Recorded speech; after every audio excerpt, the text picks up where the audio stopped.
Mayday, mayday!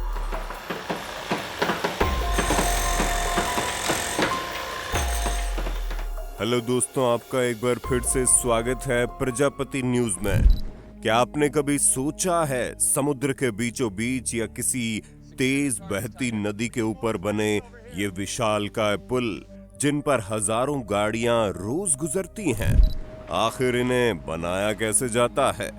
पानी के अंदर इतने गहराई में इंजीनियर्स कैसे काम करते हैं?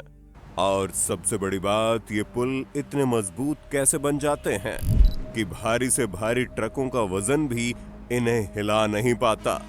अगर आप इन सवालों के जवाब जानना चाहते हैं तो आज की इस वीडियो में मैं यानी आपका दोस्त विशाल प्रजापति आपको पानी पर बनने वाले इन अद्भुत पुलों के पीछे की पूरी कहानी बताऊंगा, जिसे जानकर आप सोचने पर मजबूर हो जाएंगे कि विज्ञान भी किसी चमत्कार से कम नहीं है। दोस्तों, आज के दौर में पानी पर बने ये पुल सिर्फ एक रास्ता भर नहीं है, बल्कि ये हमारी आधुनिक सभ्यता की जरूरत बन चुके हैं। सोचिए, अगर ये पुल ना होते तो क्या होता? समुद्र के एक किनारे से दूसरे किनारे जाने के लिए घंटों का सफर करना पड़ता, या फिर महंगी नाव और फेरी का इंतजार करना पड़ता। लेकिन इन पुलों ने हमारी जिंदगी को आसान बना दिया है। अब हम मिनटों में वो दूरी तय कर लेते हैं जिसमें पहले घंटों लग जाते थे। लेकिन क्या आपको पता है, इन पुलों का निर्माण दुनिया के सबसे जटिल इंजीनियरिंग कामों में से एक माना जाता है, और इसमें सिर्फ महीने नहीं बल्कि कई सालों तक लगातार मेहनत करनी पड़ती है। दोस्तों, दुनिया भर में पानी पर बने ऐसे कई पुल हैं जो अपनी खासियत के लिए मशहूर हैं। कुछ पुल अपने अद्भुत इंजीनियरिंग के लिए जाने जाते हैं, तो कुछ अपने विशाल आकार के लिए, और कुछ पल इतिहास में अपनी अहमियत के कारण याद किए जाते हैं। अब सवाल यह है, इन पुलों को बनाया कैसे जाता है और इनकी डिजाइन कैसे तय की जाती है? तो दोस्तों, यहाँ एक बात समझना बहुत जरूरी है कि हर जगह पर एक ही तरह का पुल नहीं बनाया जा सकता। पुल की डिजाइन पूरी तरह से उस जगह की भौगोलिक स्थिति पर निर्भर करती है, जैसे कि पानी कितना गहरा है, पानी का बहाव कितना तेज है, जमीन के नीचे की मिट्टी कैसी है, और उस पुल पर कितना भार पड़ने वाला है। इन सभी चीजों को ध्यान में रखकर ही पुल का डिजाइन तैयार किया जाता है। दोस्तों, पानी पर बनने वाले पुल मुख्य रूप से कई प्रकार के होते हैं, जैसे कि बीम ब्रिज, जो सबसे सामान्य प्रकार का पुल है। फिर आता है आर्च ब्रिज, जिसमें मेहराब जैसा डिजाइन होता है। सस्पेंशन ब्रिज, जो केबल्स की मदद से लटका हुआ होता है। और केबल स्टैड ब्रिज, जिसमें केबल सीधे टावर से जुड़े होते हैं। इस प्रकार के पुल की अपनी खासियत होती है, और हर एक का निर्माण अलग अलग तकनीक से किया जाता है। लेकिन एक बात सभी पुलों में कॉमन है, और वो है मजबूत फाउंडेशन, यानी कि नींव। क्योंकि अगर नींव मजबूत नहीं होगी तो पुल कितना भी अच्छा बनाया जाए वो टिक नहीं पाएगा। दोस्तों, अब आप सोच रहे होंगे, आखिर किसी पुल पर इतना भार कैसे आ सकता है? लेकिन विश्वास कीजिए, एक बड़े पुल पर एक साथ लाखों टन का वजन हो सकता है। जब सैकड़ों गाड़ियां एक साथ उस पर दौड़ रही हों, तब इसके बावजूद पुल मजबूती से खड़ा रहता है, और इसकी वजह है पुल का साइंटिफिक डिजाइन। दरअसल पुल पर पड़ने वाला सारा भार सीधे जमीन में ट्रांसफर हो जाता है। ये भार पुल के खंभों पर टिका होता है, और वहां से होता हुआ नींव के जरिए जमीन में चला जाता है। इस तरह पुल को कोई नुकसान नहीं पहुंचता, और वो सालों साल मजबूती से खड़ा रहता है। दोस्तों, अब आते हैं सबसे इंटरेस्टिंग और चैलेंजिंग पार्ट पर, यानी पानी के अंदर नींव कैसे बनाई जाती है। ये सवाल बहुत लोगों के मन में आता है कि आखिर पानी के बीच में खंभे कैसे खड़े किए जाते हैं। तो दोस्तों, यहीं पर असली इंजीनियरिंग का कमाल शुरू होता है। सबसे पहले इंजीनियर्स उस जगह का पूरा सर्वे करते हैं जहां पुल बनाना है। वे पानी की अधिकतम और न्यूनतम गहराई को मापते हैं, पानी के बहाव की स्पीड चेक करते हैं, समुद्र या नदी के तल में मौजूद मिट्टी की जांच करते हैं। और ये भी देखते हैं कि वहां पर कितना भार सहन करने वाला पुल बनाना है। इन सभी डेटा को इकट्ठा करने के बाद फिर तय किया जाता है कि किस प्रकार की नींव बनानी है। दोस्तों, पानी के अंदर नींव बनाने के लिए कॉफर डैम नाम की तकनीक का इस्तेमाल किया जाता है। कॉफर डैम एक तरह का अस्थायी स्ट्रक्चर होता है जो पानी के अंदर एक सूखा क्षेत्र बना देता है। अब आप सोच रहे होंगे ये काम कैसे होता है? तो दोस्तों, इसके लिए सबसे पहले स्टील के लंबे लंबे शीट्स को एक फ्रेम पर फिट किया जाता है और इन्हें सर्कुलर या स्क्वायर शेप में जोड़ा जाता है। जब ये स्ट्रक्चर बनकर तैयार हो जाता है तब इसे बड़ी बड़ी मशीनों जैसे क्रेन की मदद से बहुत सावधानी से पानी के अंदर उतारा जाता है। इस पूरी प्रक्रिया में बहुत एहतियात बरती जाती है, क्योंकि अगर कॉफर डैम सही तरीके से सेट नहीं हुआ तो पूरा काम बर्बाद हो सकता है। दोस्तों, जब कॉफर डैम को पानी के अंदर सही जगह पर सेट किया जाता है तब अगला काम शुरू होता है, और वो है इस स्ट्रक्चर के अंदर के पानी को बाहर निकालना। इसके लिए पावरफुल मोटर और पंप का इस्तेमाल किया जाता है। ये पंप लगातार काम करते हैं और धीरे धीरे कॉफर डैम के अंदर से सारा पानी बाहर निकाल देते हैं। जब अंदर का पानी बाहर आ जाता है तो वहां पर एक बिल्कुल सूखी और खाली जगह बन जाती है। अब इस सूखी जगह पर वर्कर्स आराम से उतर सकते हैं और यहाँ पर खंबे की नींव बनाने का काम शुरू कर सकते हैं। ये प्रक्रिया बिल्कुल वैसी है जैसे हम जमीन पर किसी बिल्डिंग की नींव बनाते हैं, लेकिन यहाँ पर काम करना ज्यादा मुश्किल होता है क्योंकि आप पानी के बीच में हैं।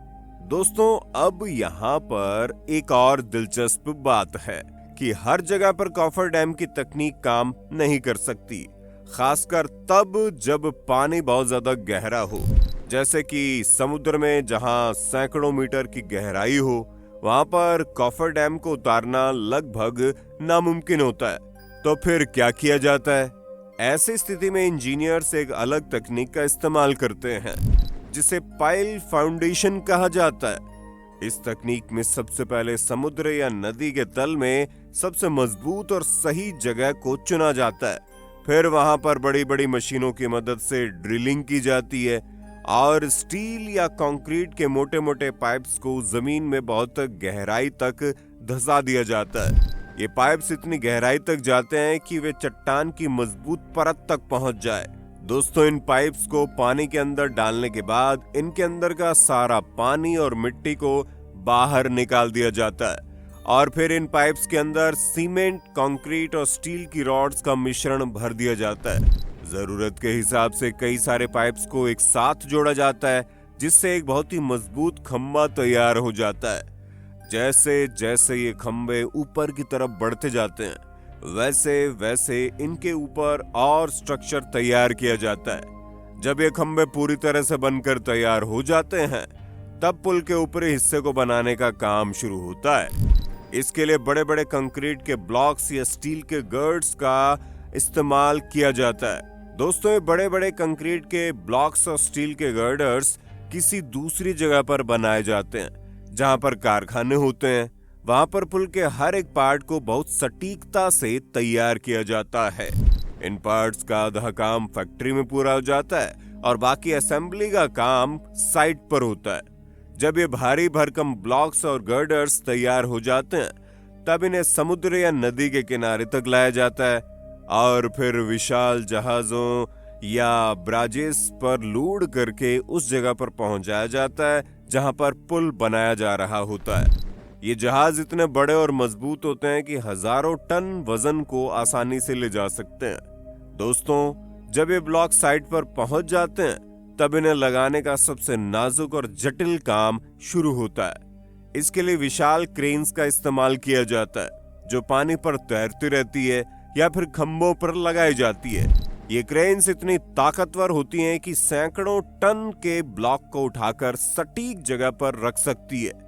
एक एक ब्लॉक को बहुत सावधानी से उठाया जाता है और फिर खंभों पर स्टेप बाय स्टेप सेट किया जाता है। इस काम में जरा से भी गलती पूरे प्रोजेक्ट को खतरे में डाल सकती है, इसलिए यहाँ पर काम करने वाले हर एक इंजीनियर और वर्कर को बहुत ज्यादा अनुभव और प्रशिक्षण की आवश्यकता पड़ती है।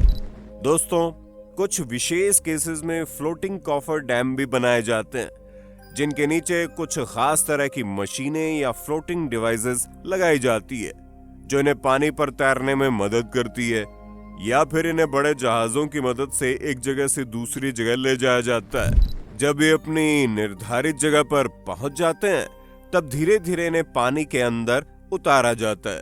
ये पूरी प्रक्रिया बहुत समय लेने वाली और बेहद खतरनाक होती है, क्योंकि एक छोटी सी चूक भी बड़े हादसे का कारण बन सकती है। दोस्तों, यहाँ ये समझना बहुत जरूरी है कि इस तरह के पुल बनाना कोई मामूली काम नहीं है, बल्कि एक बहुत बड़ी जिम्मेदारी है, जिसमें लगे हर एक इंसान को अपने काम में माहिर होना पड़ता है, चाहे वो इंजीनियर हो या फिर वर्कर्स। सभी को इस तरह के जटिल प्रोजेक्ट्स का गहरा अनुभव होता है, तभी इन्हें इतने बड़े और महत्वपूर्ण कामों पर लगाया जाता है। क्योंकि अगर ये काम किसी नौसिखिए या अनुभवहीन व्यक्ति द्वारा किए जाएं, तो न केवल पुल की क्वालिटी खराब होगी, बल्कि कई लोगों की जान को भी खतरा हो सकता है।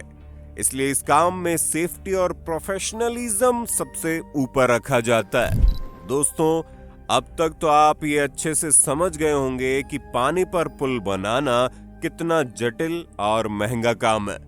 इसमें सिर्फ पैसों की ही नहीं, बल्कि समय की भी बहुत बड़ी खपत लगती है। कुछ पुल तो बनने में 10 से 15 साल तक लग जाते हैं, और इस दौरान हजारों इंजीनियर्स, वर्कर्स और टेक्नीशियन दिन रात मेहनत करते हैं। इतनी मेहनत के बावजूद भी कभी कभी पुल फेल हो जाते हैं, या उनमें कोई कमी रह जाती है, या फिर किसी हादसे के कारण वे गिर जाते हैं। ऐसे में बहुत जरूरी हो जाता है कि पुल बनाते समय हर एक डिटेल पर ध्यान दिया जाए और सभी सेफ्टी स्टैंडर्ड्स को फॉलो किया जाए। दोस्तों, पुल बनाते समय इंजीनियर्स को कई तरह के टेस्ट करने पड़ते हैं, जैसे कि मटेरियल की quality test, structural strength test, load bearing capacity test और अर्थक्वेक रेजिस्टेंस टेस्ट। हर ये टेस्ट ये सुनिश्चित करने के लिए किया जाता है कि पुल पूरी तरह से सुरक्षित है और आने वाले कई सालों तक बिना किसी परेशानी के काम करता रहेगा। इसके साथ ही पुल बनने के बाद भी उसका नियमित रख रखाव बहुत जरूरी होता है, क्योंकि पानी, नमक और मौसम का असर धीरे धीरे स्ट्रक्चर को कमजोर कर सकता है। इसलिए समय समय पर इंस्पेक्शन और मेंटेनेंस का काम चलता रहता है। दोस्तों, आज की इस वीडियो में हमने जाना कि पानी पर बनने वाले पुल कितने जटिल और अद्भुत होते हैं, और इन्हें बनाना किसी चमत्कार से कम नहीं। तो दोस्तों, उम्मीद करता हूं आज की ये वीडियो आपको पसंद आई होगी और आपने कुछ नया और दिलचस्प जरूर सीखा होगा। अगर आपको ये जानकारी अच्छी लगी हो तो इस वीडियो को लाइक करना मत भूलना, और अपने दोस्तों और रिश्तेदारों के साथ भी जरूर शेयर करना। और इसी तरह की शानदार वीडियोस देखते रहने के लिए अपने चैनल प्रजापति न्यूज को सब्सक्राइब करना ना भूलें। जय हिंद, जय भारत। दोस्तों, आपकी स्क्रीन पे 2 और वीडियोस दिख रही हैं, जिसे देखने के लिए आप इस स्क्रीन पर क्लिक करें। दोनों देखिएगा, बहुत अच्छी वीडियो बनी है।